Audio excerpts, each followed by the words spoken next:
আচ্ছা, জীবনে কখনো কোনো মৃত ব্যক্তিকে গোসল করিয়েছেন?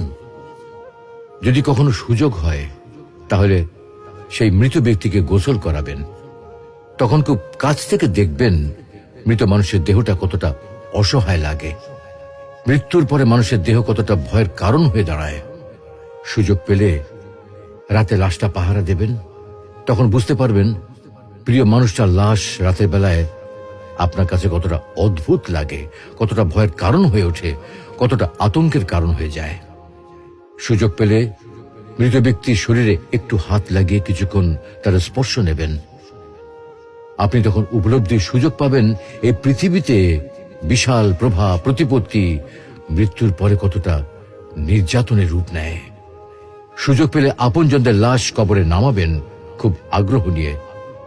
শেষবারের মতো মৃতদেহের মুখটি একবার দেখার চেষ্টা করবেন এবং বারবার উপলব্ধি করার চেষ্টা করবেন এই মৃতদের সাথে অনন্তকালের যাত্রার পথে এটাই আপনার জীবনের শেষ দেখা।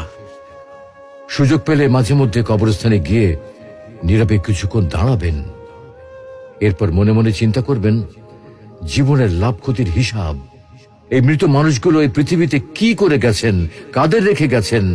যাদের রেখে গেছেন তারা কি কখনো এই মৃত মানুষগুলোকে স্মরণ করার জন্য কবরস্থানের আশেপাশে একটি বারের জনকে দেখতে আসে? আমাদের জীবনটা বড় অদ্ভুত, বৈচিত্র্যময়। আমরা এর জন্যে ওর জন্যে, ধন সম্পদের জন্যে, ঐশ্বর্যের জন্যে, বাড়ি গাড়ি টাকা পয়সার জন্যে কত না মায়া দেখাই, আগ্রহ দেখাই, আরো চাই আমাদের।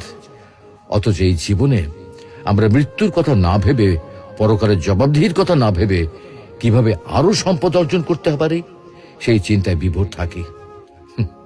হায় রে জীবন, এখনো সময় আছে, ফিরে আসুন মহান রবের দিকে।